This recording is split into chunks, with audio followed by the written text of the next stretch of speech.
I accidentally put us on Twitch and not YouTube, and I was wondering why our audience was lacking today. We're not on YouTube yet, but we are now. Sorry.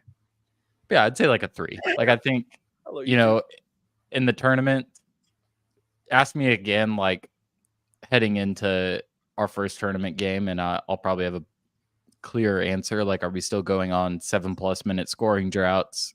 Can Pop Isaac still not make a shot?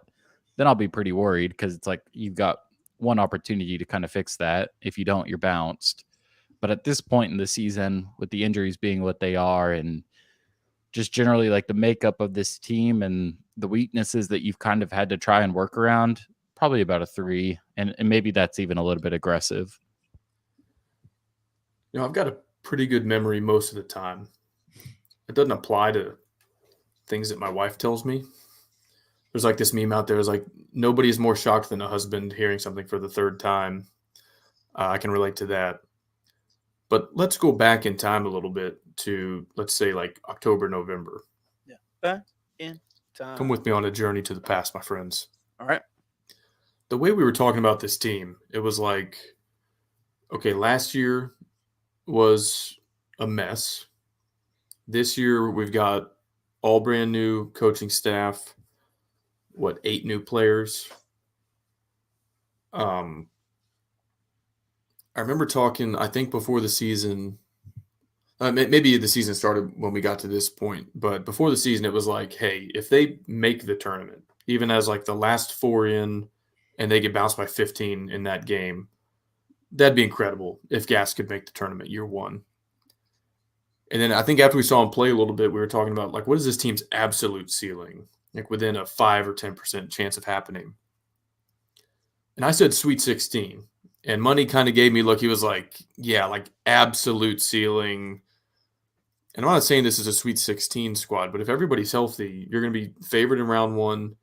And then let's say, 6-point dog to a 3 seed in the second round. That's not outlandish to think that you have a path to the Sweet 16 from there. It was, 3 weeks ago that Gas's name popped up in some National Coach of the Year conversations. I think he's maybe hanging on a little bit to Big 12 Coach of the Year. Probably depends how they finish. But yeah, if we're top 4 in this league when it's all said and done, he might win Big 12 Coach of the Year. And so it's interesting to me to be like that people weren't able to anchor the expectations to that from a few months ago. And now they're like, oh, well, we might get bounced in the first round. If you'd have told me in November, when I was watching this team play Northern Iowa on Thanksgiving Day, I remember turning to my family. I was like, guys, basketball season might not be very much fun because like this looks pathetic. If you had told me then, hey, we're going to be a 6 seed, but we might lose in the first round, I'd be like, yes, take it. And now I see people talking about like, oh, we're never going to win a championship with blah, blah, blah. It's like, when in the world did the championship expectations come in for this team? Now, I think this program can certainly aspire to that. But anytime we've been kind of in that conversation was after the foundation had been laid. Like that was year 2, year 3 of Chris Beard when we were talking, competing for a Big 12. Now, there was some carryover with Mark Adams because we're running the same defensive system. We had a lot of that roster back. Felt like we were still in that conversation. But never at any point from when Mark Adams was let go until through today, or even like at our peak this season, did I think this team can win a championship, whether Big 12 or national championship or whatever the heck we're talking about here. Yeah. So I don't get it at all that, like, literally if any fan, knowing what they know now, could go back in time and be like, this is where you're going to be in late February, every single one of them would have been all in, absolute yes.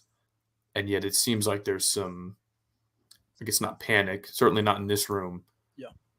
But people are like, oh no, like what's going on? I don't know. We're living out basically this team's best case scenario that we all thought was the best case scenario. So I guess maybe enjoying the ride a little bit more than some of the fellow fans out there.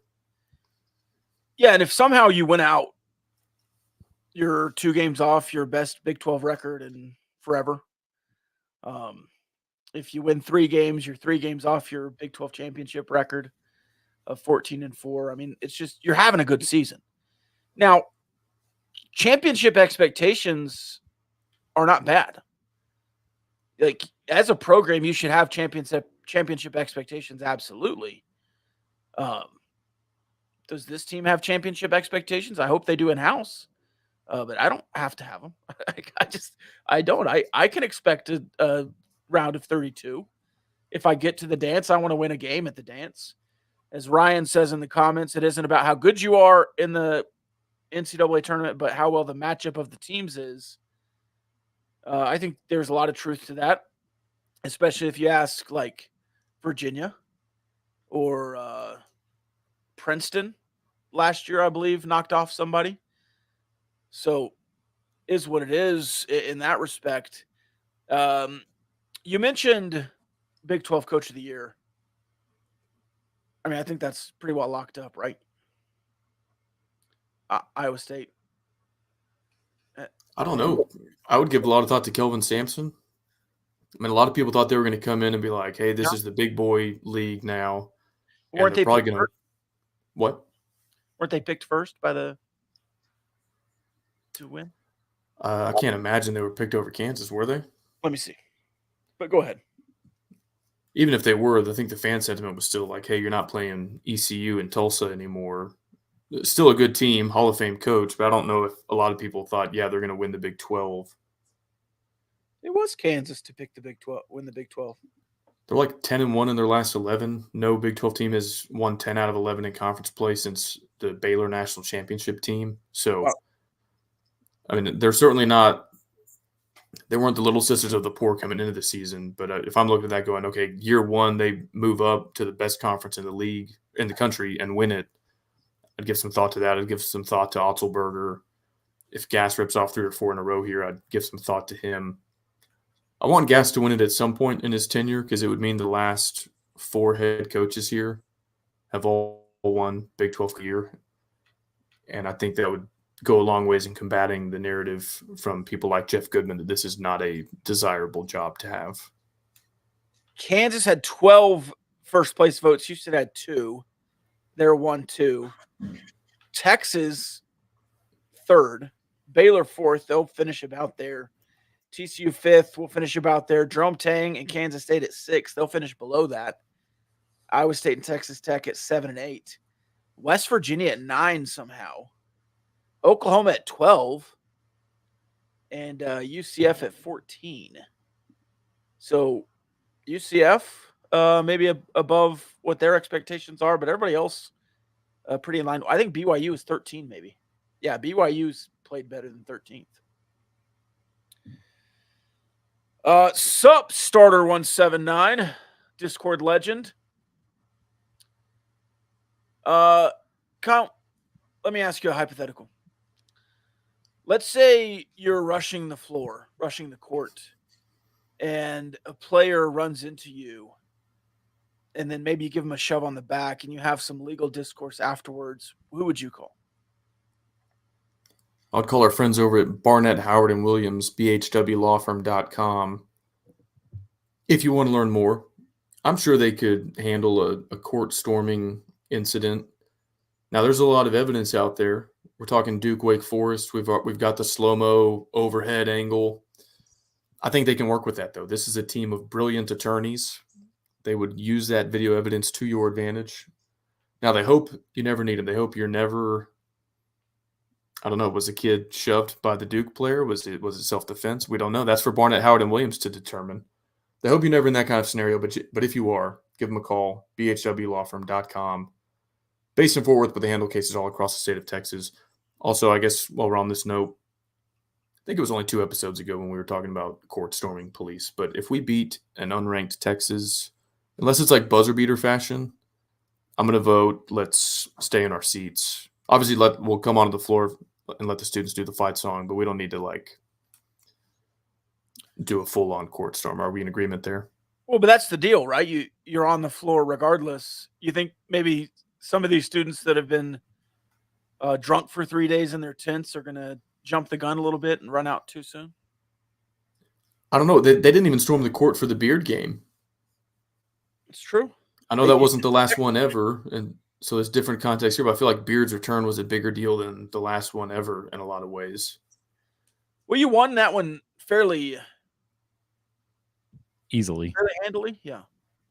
Yeah, I think you kept them at arms at 8 to 10 points for pretty much the entire second half. Yeah. Maybe they cut it to 5 at one point.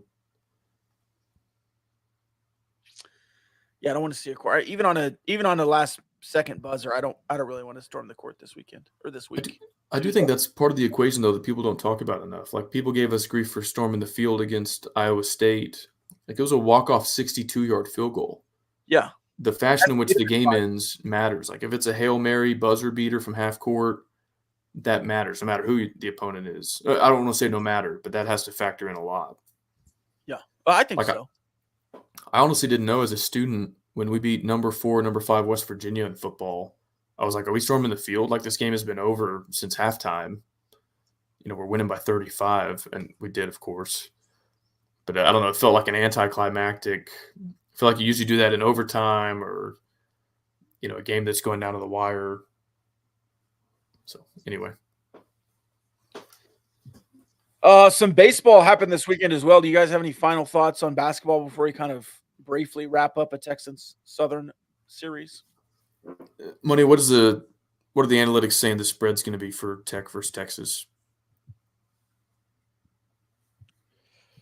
Kim Pom has you as a 4-point favorite right now.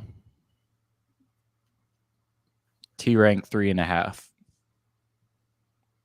That feels about right. Yeah, I think so. Especially with all the injury questions, I don't think I would give more than 4. Are they still looking to be? I know we said we weren't going to look ahead, but the next 2 road games as well. Yeah, you're still favored in actually every game. 1.5 against Baylor, which is the closest one, but then about 5.5 against West Virginia, 2.5 against Oklahoma State. Hey, you know what they say about Stillwater?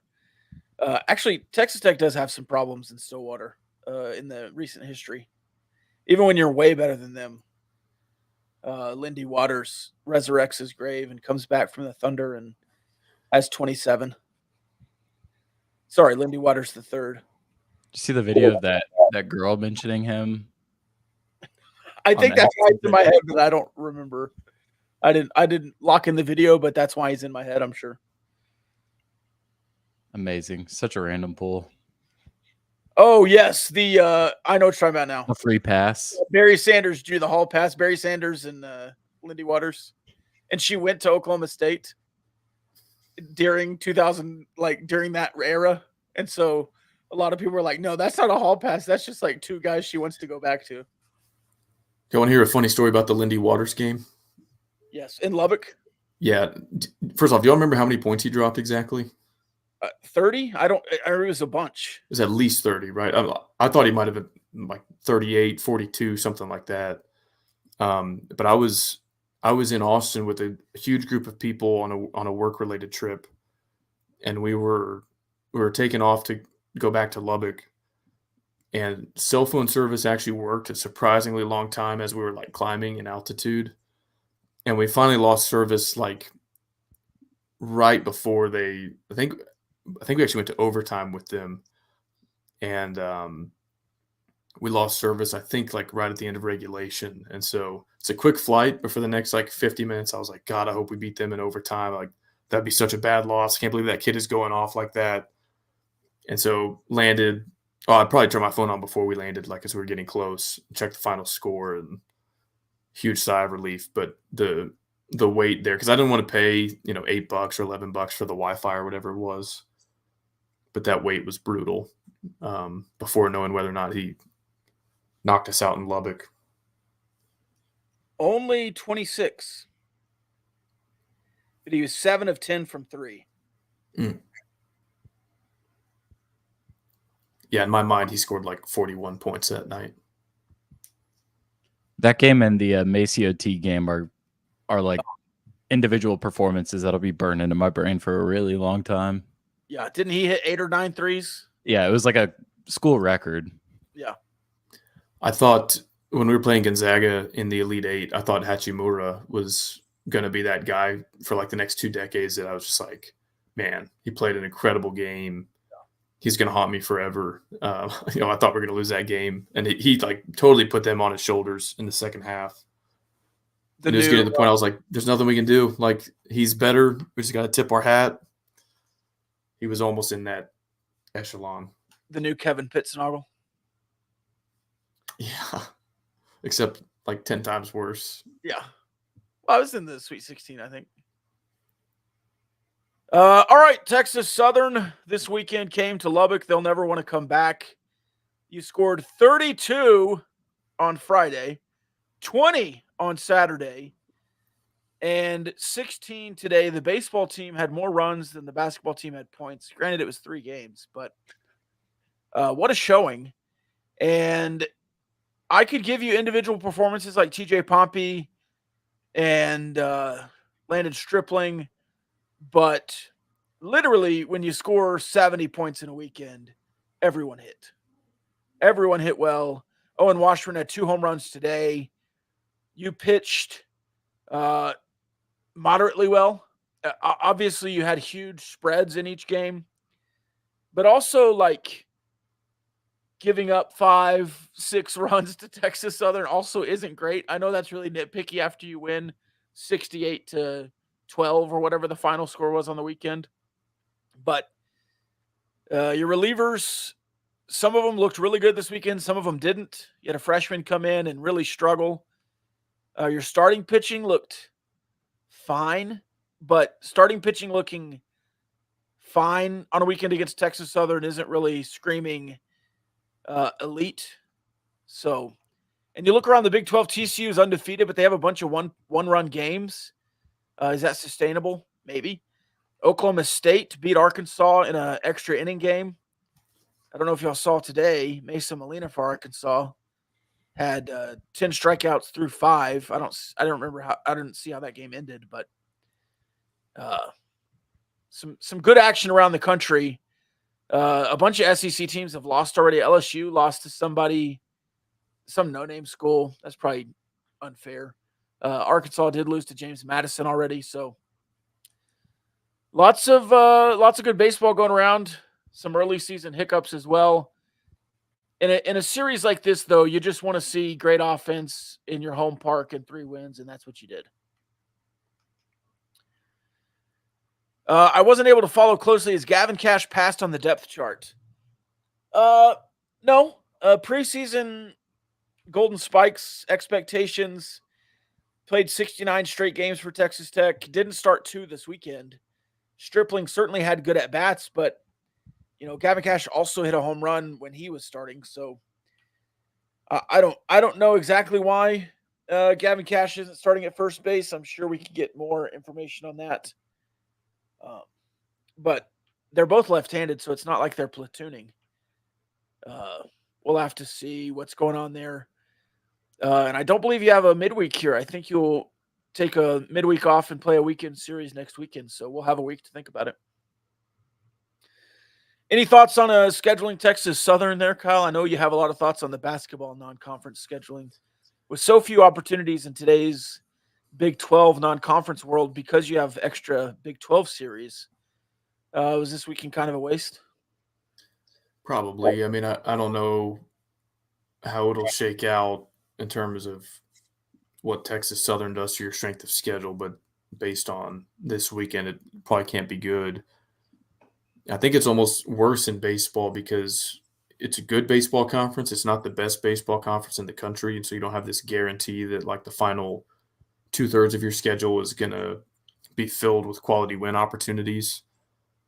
I mean, you do get to play Texas, TCU, Oklahoma State, and all that. But yeah, I mean, I feel like this has hurt you a little bit in the past when you were jostling for, are we going to be in the top 8 seed and maybe get to host a super? And it's brutal as well when it happens this early in the season, and there's nothing you can do about it when teams, they would cancel this game if it was scheduled in May because they know it would drop their RPI and everything. So yeah, it's probably no bueno for you. Now, they won 31 games last year, so it's not like you thought coming in that they were going to give up 103 runs in a weekend, but they did look quite outmatched. Let's see. West Virginia lost today. I saw Cincinnati was losing. by 20 to Coastal Carolina, I think. Baylor was losing big. Oklahoma was losing big. I think they were playing a ranked team. Indiana, maybe. But the Big 12 is the Big 12. I think you'll play a lot of good teams in the Big 12. We'll just have to see exactly how it all shakes out. We'll talk more baseball tomorrow on the Rob Bro Show on Overreaction Monday. Any other thoughts on Texas Tech athletics on the weekend? And then we can kind of move on to some assorted meanderings. Have y'all heard anything about the football team this offseason? Got a new offensive line coach. Did we ever discuss that on the show? No. Or we also didn't discuss Cochran being named run game coordinator. Which I believe either on this show or another, I said, I think you and I, Kyle, talked about that. How instead of going to find an offensive line coach, you could just promote Cochran and have him be the run game coordinator. I think you said that specifically. You kind of got the best of both worlds there to get Clay McGuire and a run game coordinator, Cochran. I would have liked to have seen Chris Thompson over Clay McGuire if those were the final two. But, you know, as far as needing a Red Raider to be the offensive line coach, I think there are worse options. You're pretty stuck on that. You didn't want an alumnus. Hey, I just am saying he's been around a lot, certainly. I mean, just come out and say it, Rob, if you don't want us to hire a tech guy. I mean. Well, I mean, that's not that. I think he's a fine hire. I just, at this point in the cycle, I don't know who else you're out getting. Did you see who Washington State hired? Your boy, Jared Castor. Jared Castor. So there you go. Back-to-back Red Raiders there. And I'll say this. I think, you know, if you're trying to stay with the passing game, which obviously you are, Clay McGuire's the guy who worked hand in hand with Mike Leach for many years out in Pullman. So I don't think there's any negative there. I certainly don't think there's a negative to the hire of Clay McGuire. I like the hire. I just, at some point, you're going to have to hire somebody who didn't play offensive line at Texas Tech. Like Steve Farmer. Sure. You know, he was the last one. You know my thoughts on Steve Farmer as well. I mean, it was Brandon Jackson before him. I think maybe we had one in between. Brandon Jones? Yeah, Brandon Jones. He did a good job in 2017. I mean, beating ball back in the day. Then he went to Oklahoma. The way you're saying it, though, you're like, oh, yeah, you know, he's a tech guy. Of course, it had to be a tech guy. Am I wrong? Yeah, I don't think it had to be a tech guy. I mean, the other name you brought up, Chris Thompson, was interim head coach here. He's a tech guy. Right. The final two were tech related. Maybe you're saying you're like, oh, I would have rather had this guy. But instead it had to be the tech guy. He's at Florida State. I think it'd be a more swing and move to get the guy from Florida State that just went undefeated instead of the guy from Washington State. But I'm not anti. You're making it sound like I'm anti Clay McGuire. This is like the whole Wes Welker thing. You're making it. Yeah, you hate him too. No. You're making it. I used him in like 6 ultimate rosters in the last 2 weeks. I don't hate Wes Welker. By the way, I figured out how to play old ultimate rosters, so I'm going to catch up on the rest of them. Maybe we should play one together. Send them to me. Yeah, I love those. You just got to scroll down to where it says all puzzles or something, and then you can play all the old ones, and it keeps track of what you did on the. Do you play these, Money? I don't think I've played one yet. We mentioned it a few weeks ago, and I've been wanting to, but there was I went back and played a couple today. They were pretty exciting. Rob, just say you hate Texas Tech. No. Ryan, your thoughts? No, you're making this sound out of proportion. I like Clay McGuire. Good hire. But if you're gonna have a Texas Tech, I just keep Hamby, I guess.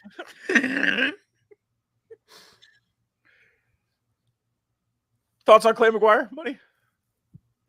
I like it. It's February. It's at this juncture in the offseason, I think you made a change this late. the pool is what the pool is at this point in the off season. But I like it. A guy who knows Lubbock, I'll always take that. I remember our fans not wanting Lincoln Riley because he was a tech guy, and then like every NFL team and LSU and USC and Oklahoma wanted him, but we're too good for him though because he's a tech guy. At what point? When he's at ECU? No, when he was offensive coordinator at OU, people were like, fire Cliff, hire Lincoln. They're like, oh, we already hired some young hotshot. We don't need another tech guy. I think that's just because he's got a diploma from here doesn't mean he can coach. It's like, okay. Yeah. I think the context there. Let's go hire Matt Wells then. Yeah, he didn't go here. All right. So. Oh, man. All right. Did you see Rick Pitino's suit? No. Would you rock a suit like Rick Pitino, Money? I would. The whiteout. It was nice. You didn't see it, Kyle? Mm-mm. All white shoes, white pants, white shirt, no tie, white blazer. Crisp. Did either of you, this is a safe space so you can admit it, but did either of you wear like a white tux to a high school prom? No. I did wear all white Air Force Ones to my, we called it a banquet at LCHS, but. Did y'all have that guy in your friend group who wore a white tux? I do remember some white tuxes, yes. Did you wear a white tux? No, but a good friend of mine, I didn't know him in high school, but he like went back on Facebook and showed me. It was like white tux with like lime green vest and tie. I was like, dude, this is the worst suit I've ever seen in my life. New slang. Thomas raised his hand. I wonder if it was a Western cut.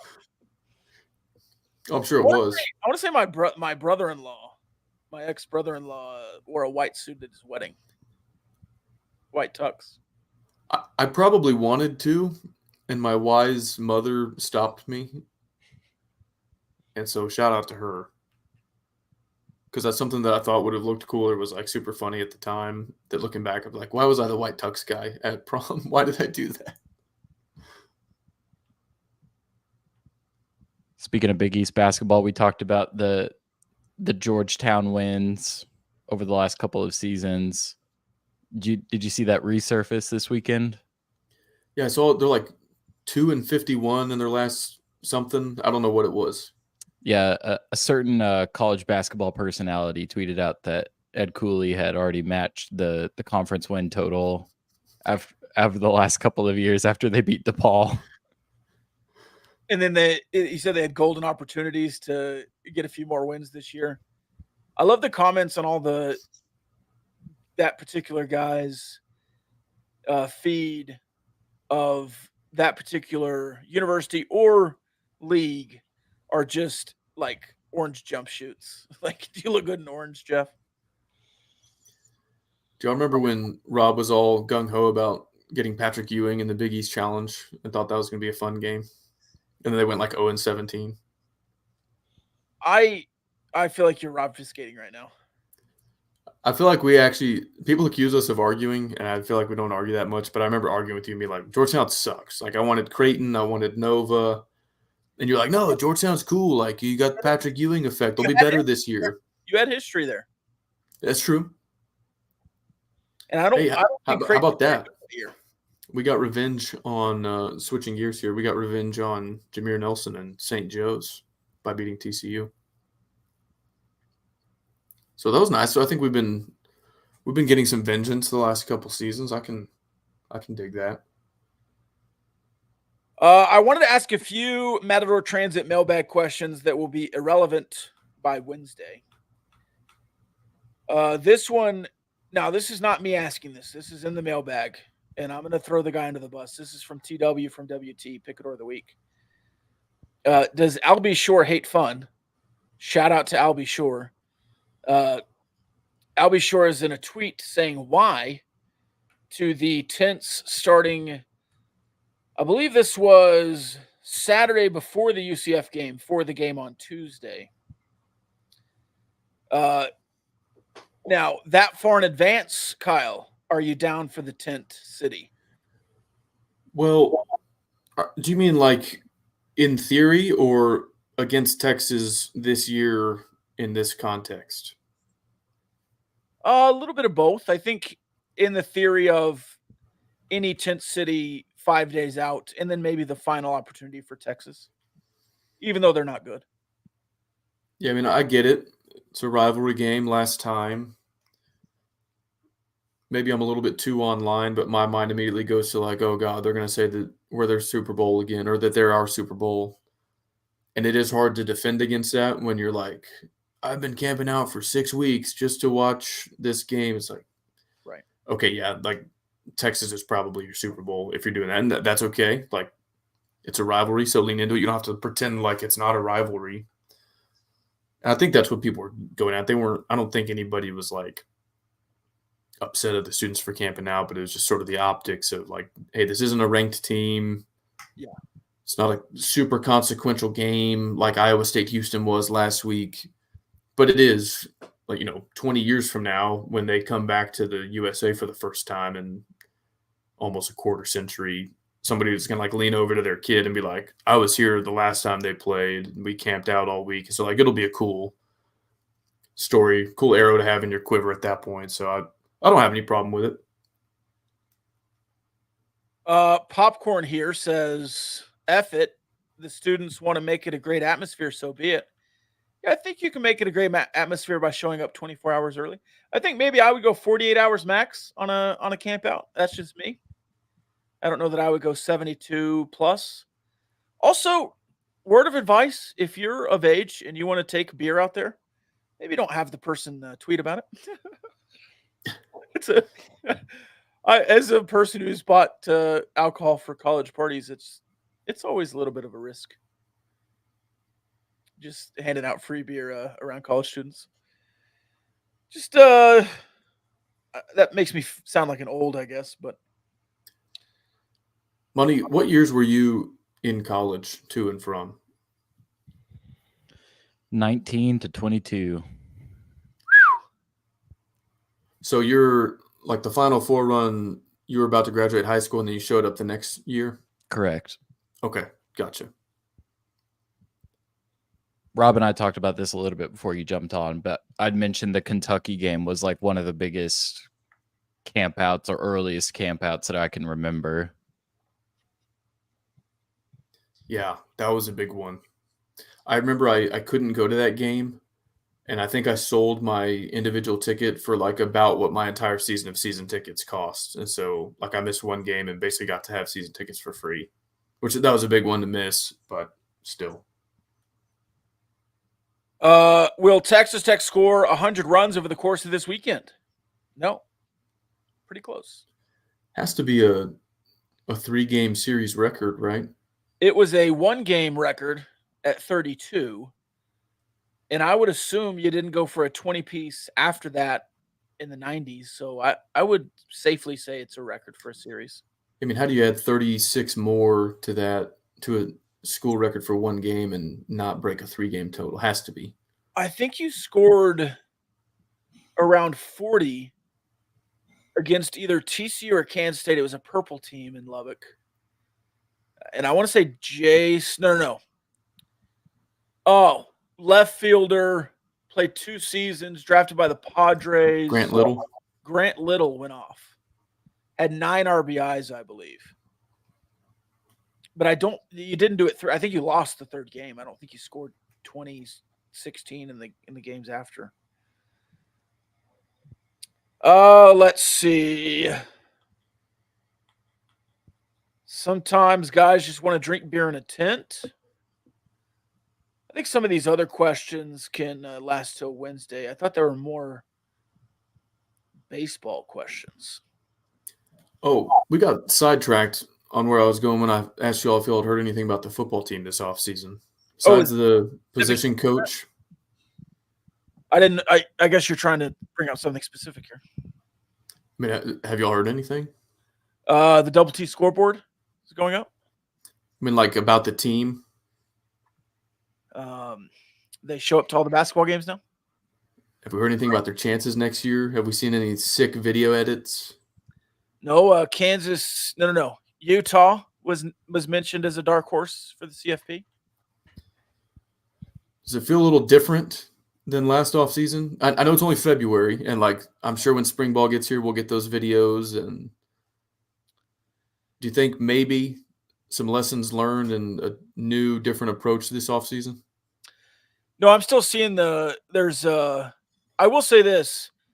I, maybe I put this in the mailbag, but is Wyoming a little rent free in Coach McGuire's head? Have you seen the T-shirts they're wearing? They say 1-0, and I know that's like going 1-0 today, but to lose the opening weekend, you can't go undefeated if you don't go 1-0. But I know there's lots of like, go 1-0 today, win today, that kind of stuff that a coach says. But just funny to go 0-1 last year and then have 1-0 on your jersey or your shirt during winter camp. That's what I'm saying. I think some lessons were learned. I think they might be adopting, even if it's just a smidge of what we asked this offseason of, hey, don't send a fire hose of Kool-Aid straight to the entire fan base. Maybe they're listening. I don't know. We'll see if by April, this year's team could beat last year's Wyoming team by 28 points, but I don't know. I'll say one more thing on football offseason stuff. We need to be extremely careful about who we choose to beef with this offseason. Do y'all know why? No, I'm not scared of anyone. Last year, I would say the primary beef was with Texas after the Yormark breakfast and all that. They go to the college football playoff. They win the Big 12. 2 years ago, main beef was with TCU. We have Cactus Gate. Yeah.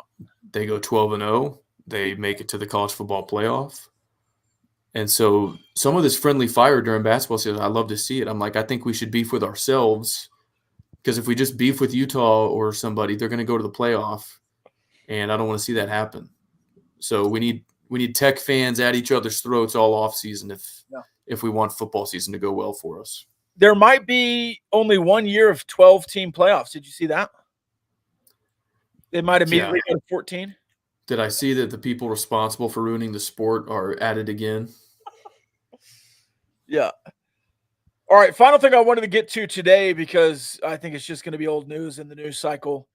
A lot of Waffle House fantasy punishments going on today, yesterday, this weekend.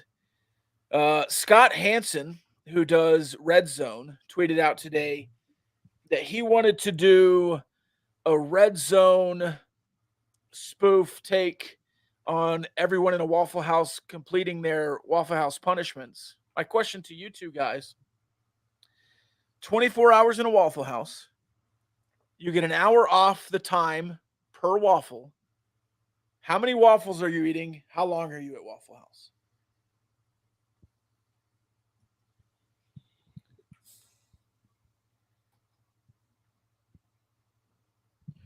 Their waffles are thin. I feel like I could put some of those down. They are. I've done the research. They're 10-inch waffles. So they are thin, but 10 inches around.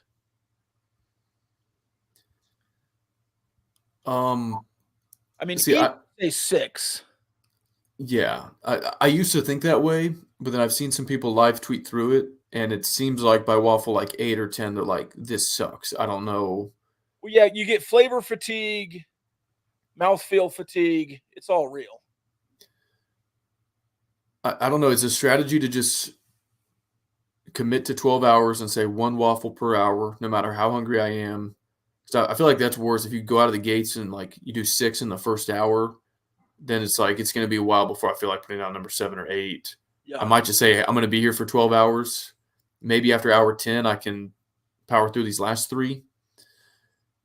But I don't know, man. I feel like eating more than 1 waffle per hour on average would be impressive. If you got out of there in 11 hours or fewer, I'd be impressed. I think I would go opposite. I think I would go gung-ho early and try to get as many waffles in the first 2 hours, and then just pace myself from there. Of course, you can't be doing the syrup. You put yourself in a coma if you douse everyone in syrup. I saw some guy using ketchup and hot sauce after the first 5 or 6 waffles because he was tired of the syrup taste. I don't know how that would go. Are you going Joey Chestnut, like dunking them in water, or No, just like get through it? I can't do that. I can't do that. The soggy texture, I can't. That makes me gag. The wet hot dog bun floating around. That textural issue there. You ate yours straight up, right? No water? No water. And introducing the spicy mustard hurt me late in that game. I remember that. You said it made it a lot worse. Yeah. Ryan, you ever ate 8 hot dogs in 5 minutes? I'm not a big hot dog guy, like, at all. I got a random craving for mini corn dogs this weekend, and so I went to Target today and got some and made them in the oven. Oh yeah. It did not hit. Really? I just always forget, like, something about hot dogs. It just does not sit with my IBS well. What does y'all have for dinner tonight? The yellow brand of mini corn dogs. There's like a jalapeno one. Those in the air fryer always hit for me. That sounds good. I'm a hot dog guy. I had an Arby's sandwich. Kyle, what'd you have? Hell yeah. I made something. It doesn't really describe what it is. It's called no peak chicken. Do y'all know what that is? Is that with the chicken and rice and you put it in there and look at it? Cover it with foil and you don't peek at it. Except I didn't have chicken, so I made it with pork. And I put Rotel in everything, like Frank's Red Hot.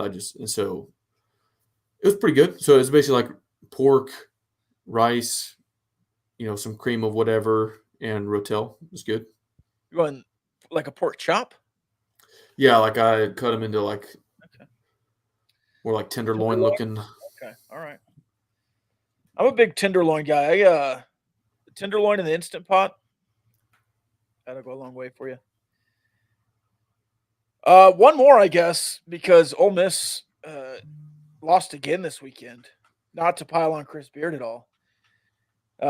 This from Discord legend Smart Football. Would Chris Beard take any of these jobs over Ole Miss, West Virginia, Oklahoma State, A&M? I think certainly go back to the Big 12, right? I think he would probably think he could win at Oklahoma State and West Virginia. Certainly West Virginia. Could you imagine if a guy coached at Tech, Texas, and A&M in like a 5-year span if he does that? That's doing the rounds right there. He's already one of the most hated, maybe just around here probably still, but he would certainly make the rounds as one of the most hated in Texas. He'd have to come back to Lubbock if he took the A&M job. Is there a return trip on the schedule? Yeah, we get a home and home. I forgot about that. One more pertinent question that might be old by Wednesday. How many guys would you need on your side to take down Cam Newton? Did you see this video? Yeah. Why are people jumping Cam Newton? He was handling 3 dudes. And they looked small, but I don't think they were. I mean, of all the people you want to try to jump, a 6'6", 250 former NFL quarterback is like second to last on my list, only ahead of like Ndamukong Suh and Aaron Donald. Would you rather fight a bear or Cam Newton? I feel like you can trick a bear. Like they tell you, just like make your arms really big. You might be able to trick a bear into thinking, like, I don't want any of this. There's no way if Cam Newton saw me, he'd be like, well, I don't know, man. Like, hey, take it easy, calm down. Cam Newton's not running away. No. Like a bear is more likely to kill me quicker.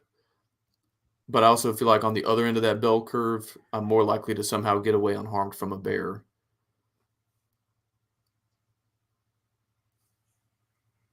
Honestly, it looked like that training camp fight he had a long time ago with the Panthers when he just like took that guy's helmet and just kind of like ragdolled him down. That's like what he did to that guy that ran up to him. Was it Josh Norman? I thought it was, yeah. Hilarious. What a legend, Cam Newton. All right. Any other bits of business? Softball at a 5-0 weekend. Let's go. Track and field. Oh, Big track 12 champs. championship. Track to track. Shout out David Hey, Collier. yeah, start bench cut. These Red Raiders going back to back. Mahomes in the Super Bowl, McClung in the dunk contest, or the men's indoor track team. Yeah, it's so far and few between that Super Bowl champions go back to back. I would start Mahomes. And this is nothing against Mac McClung, but I probably cut him. The dunk contest just isn't quite what it used to be. So I go track and field. Did y'all watch any of it? Take it in. On ESPN Plus, I watched the 4x400 and I think the 3,000 meters. I just watched kind of the last 4 or 5 events. The 4x400 is so fun to watch. I love the 4x4. No, I missed it. I wish I had seen it because I really do love watching track and field. And I feel like it's rare that there's a televised meet. It's like the Olympics and the Nationals. That's pretty much it. Bradley Adkins was on the call. Oh, sweet. Another Red Raider legend. All right, good. Hey, good memory there, Money. It happened 2 days ago, and I forgot about it already. Back to back. All right, that's all I got. Bob asked what is to Kyle's right, and so I want to know how the rebuild is going. It's good, man. The salary cap is no problem. I feel like you just got to build through the draft. I don't sign any free agents for more than like 2 years. Like earlier, I signed Alshon Jeffrey because he's like overall 96 in this game. He's a stud. Oh, yeah. Signed like a 6-year deal, and I wanted to let him go. It's going to be like a $48 million penalty. I was like, what in the world did I know nothing about the NFL salary cap and like how this works. So anyway, yeah, I had to get rid of Teddy Bridgewater. He wanted some insane contract. Drafted a guy that was better day one than Teddy Bridgewater was after like 4 years as a pro. Teddy two gloves. Can't draft a running back to save my life. Every year I just sign a free agent to a 1-year deal because they've got like 31-year-old Arian Foster is like overall 92. So there's a couple spots I go free agent every year. But yeah, pretty good. I'm a staple in the playoffs, and I feel like I've got a good young roster with some cap room to maneuver. Oh, here we go. Kyle, you wanna play an ultimate roster before we sign out? Yes, God, I would love nothing more. I love this game so much. Oh, 2 questions here. Rob, how you feeling about the Lady Raiders? Yeah, well, nothing's changed. They're still hurt. They started 5 guards against Cincinnati. Yeah, they got beat.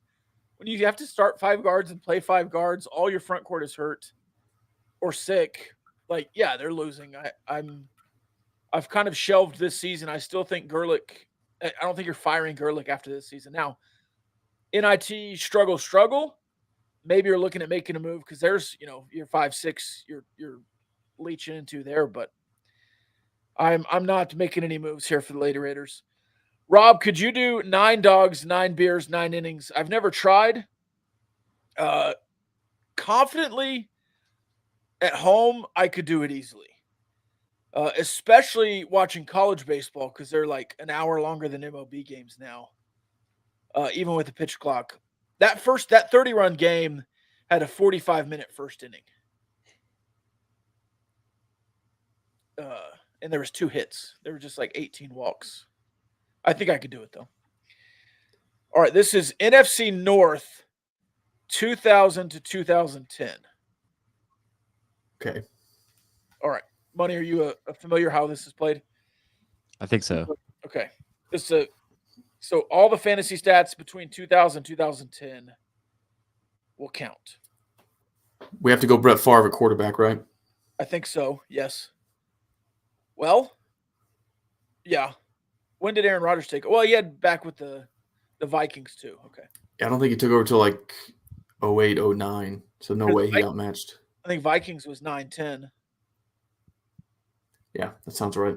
Okay. Randy Moss, long enough there with the Vikings. He left in 07, so 6 years of Randy Moss. No, he went to the Raiders before that. It was more like 05. Oh, yeah. Which he still might be up there because 5 years of Moss. Bears, I don't think, have an early wide receiver that was doing it like that.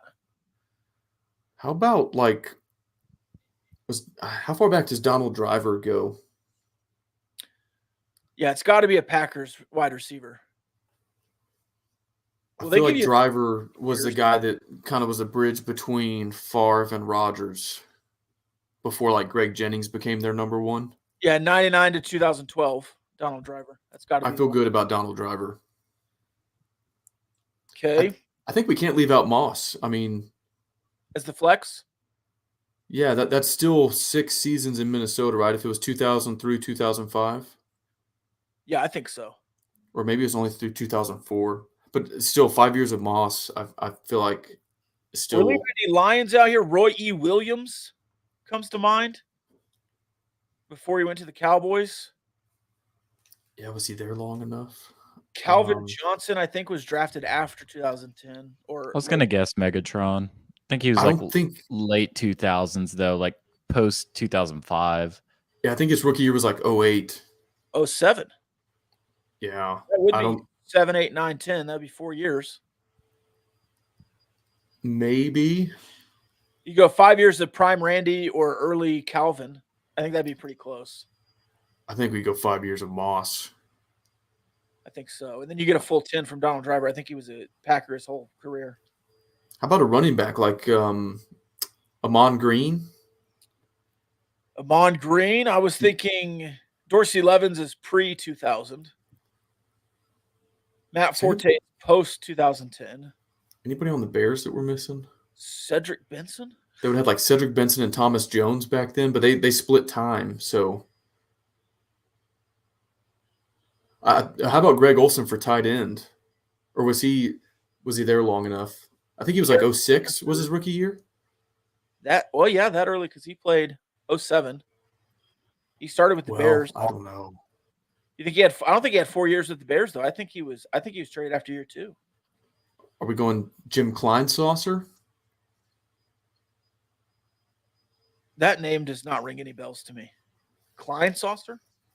He might have been more memorable for his name than his production. Who? I mean, I picked this one because it's a Vikings category. You have any Vikings tight ends from early era? So I'm trying to think who it would have been. Wait, hold on. Now, when was Adrian Peterson in the league? 07. Okay, so 4 years of Peterson or Amon Green? Was Amon Green only 4 years? No, Amon Green. I don't remember how long he played for the Packers. He's 98 to 09. I think most of that was with the Packers, especially his prime. Like he was definitely a Pack from like 01 to 04-ish. So Peterson would be 07 to 2010. What was his big year? 2011 was his MVP? Yeah, it might have even been 12. Okay. We'll go with Amon Green. Who is the Packers tight end? I don't know. I might have to go Kleinsaucer. I can't think of. Surely Kleinsaucer isn't the right answer. 99 to 2011. That's prime window.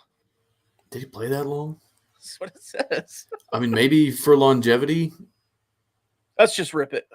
I mean, but before Antonio Gates and Tony Gonzalez, like tight end wasn't a big.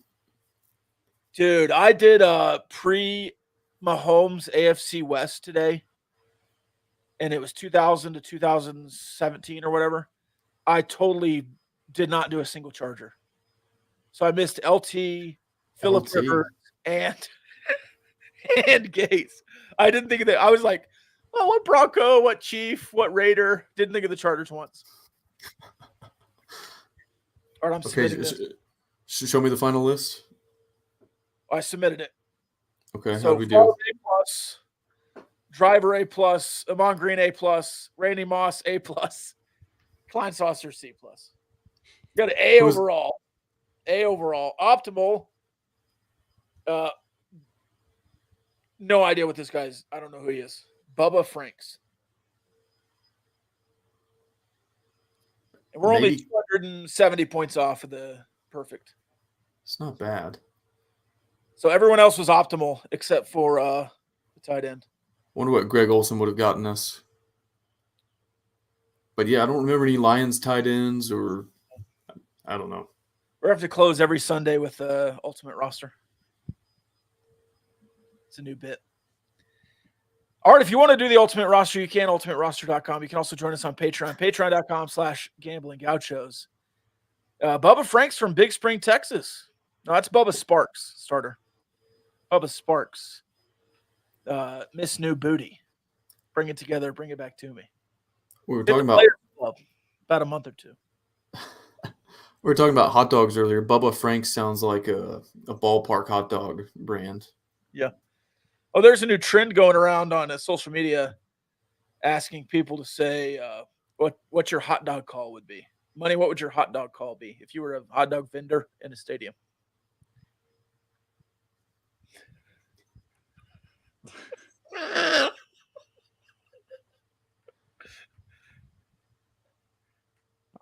I have no idea. I'm trying to think of something that's just not completely outlandish that is family show friendly. Kyle, what would your hot dog call be? I don't know, but I'm laughing thinking of that video maybe 3 or 4 years ago of that dude putting a straw like vertically through the hot dog Drinking and his then drinking his beer through the hot dog weenie. It's like, dude, this guy's on another planet. Like, where did you come from? Yeah. Thomas says, "Get that dog in you." Get that dog in you. That's a good one. Get that dog in you. All right. Now that's all I got. Added 10 more minutes to the episode. All right, go win a Super Bowl, Kyle. All right. I'm on it. Love y'all.